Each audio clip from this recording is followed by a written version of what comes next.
To my YouTube channel.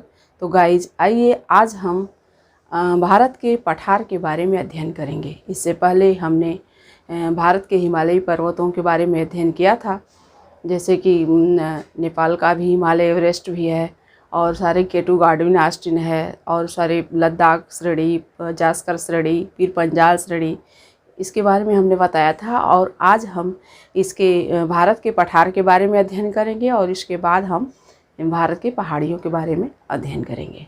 तो आइए आज हम देखते हैं कि पठार हमारे भारत में कितने प्रकार के पठार हैं, कौन कौन से पठार हैं। तो पठार सबसे पहले ये हम जानें कि पठार कहते किसे हैं। तो पठार पृथ्वी का वह विशिष्ट स्थल है।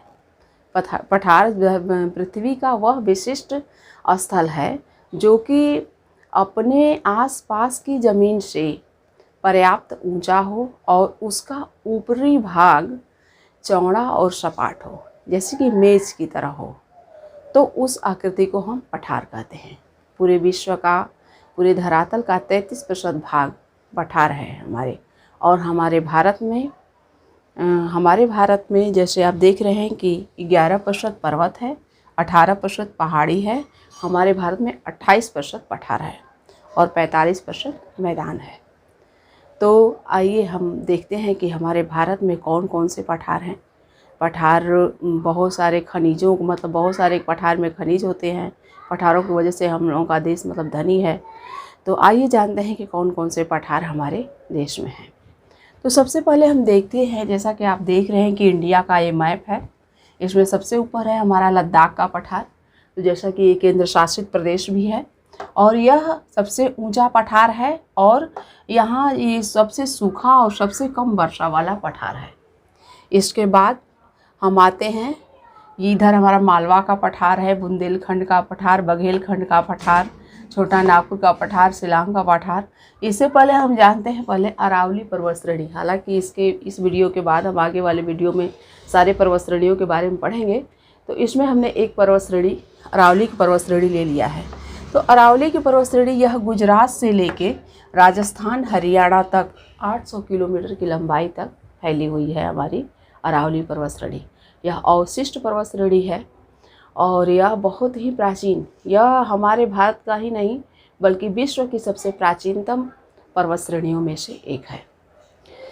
तो आइए देखते हैं कि यह पर्वत श्रेणी 570 मिलियन वर्ष पुरानी है और ये भारत की ही नहीं अपितु विश्व की सबसे प्राचीनतम श्रृंखलाओं में से एक है।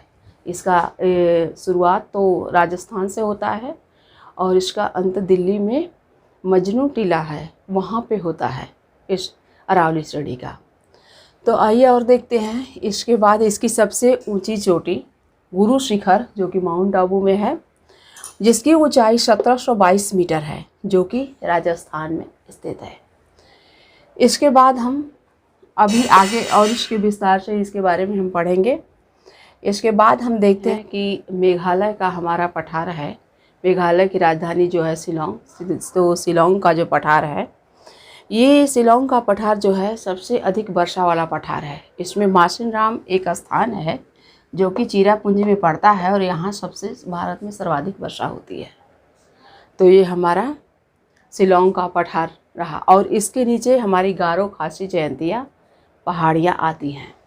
इसके बाद हम देखते हैं छोटा नागपुर का पठार, ये है हमारा। तो छोटा नागपुर का पठार झारखंड, छत्तीसगढ़, पश्चिम बंगाल पाट भूमि अग्र गंभीर और सबसे संपन्न खनिज भंडार में और भारत का रूर, यानी कि ये भारत का रूर अर्थात खनिजों का जो है भंडार, रांची का पठार इसी में आता है, कोडला का पठार आता है।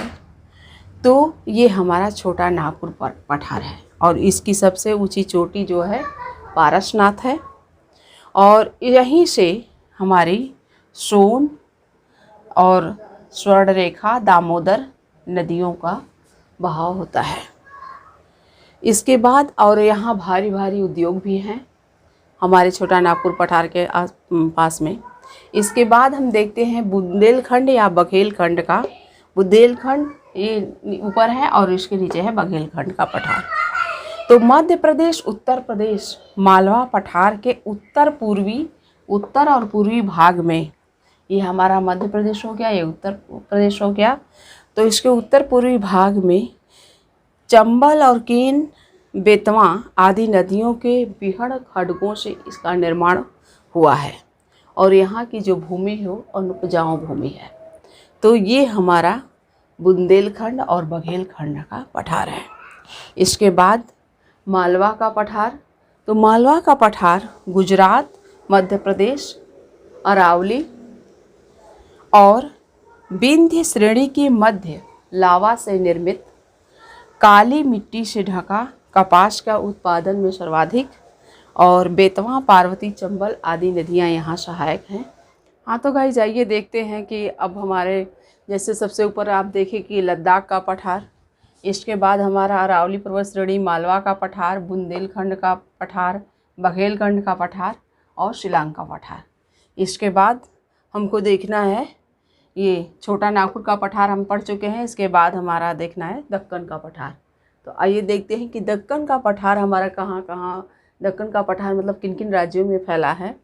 तो महाराष्ट्र, गुजरात, यहाँ पे महाराष्ट्र, गुजरात, मध्य प्रदेश, कर्नाटक और तेलंगाना में प्रसार है हमारे दक्कन के पठार का।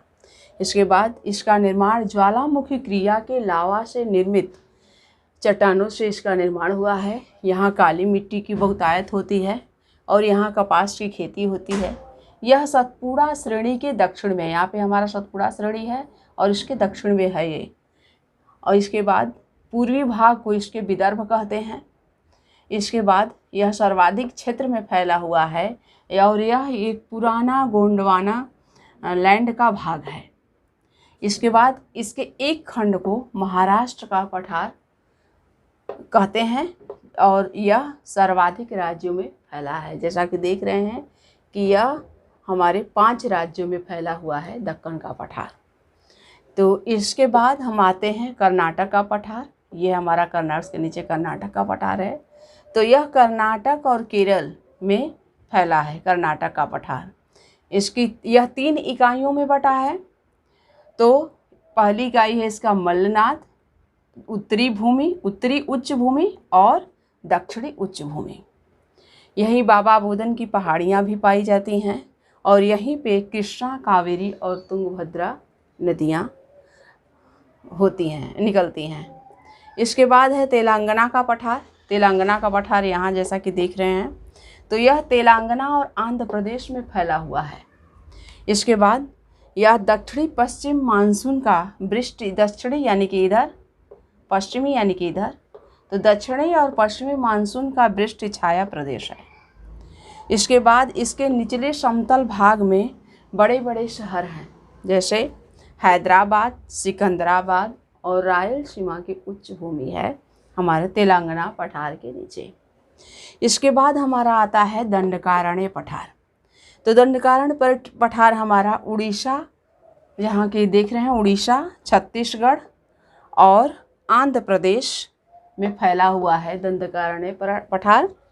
और इसकी पठार की जो चट्टानें हैं ये आर्कियन युग की चट्टानें हैं और यहाँ पे इंद्रावती नदी बहती है और यह क्षेत्र लोहा, मैग्नीज और कोयले का क्षेत्र है। तो इस प्रकार हम देखें ये लद्दाख का पठार, अरावली पर्वत श्रेणी, मालवा का पठार, बुंदेलखंड का पठार, बघेलखंड का पठार, शिलांग का पठार, छोटा नागपुर का पठार, इधर दक्कन का पठार, कर्नाटक का पठार, तेलंगाना का पठार और दंडकारण्य पठार। तो हमारे पूरे भारत में 28% भाग पे पठार हैं। जैसा कि आप देख रहे हैं कि 11% पर्वत, 18% पहाड़ी और 28% पठार और 45% जो हैं वह समतल मैदान है। तो इसके बाद हम और विश्व में 33% भाग पे पठारों का विस्तार है। इसके बाद हम पहाड़ियों के बारे में देखेंगे, पर्वत श्रेणियों के बारे में और पहाड़ियों के बारे में इसके बाद वाले वीडियो में हम अध्ययन करेंगे। तो गाइज़ ये देखिए, आप पढ़िए और जो भी कन्फ्यूजन हो कमेंट करिए, लाइक सब्सक्राइब करिए, शेयर करिए। Please subscribe my channel.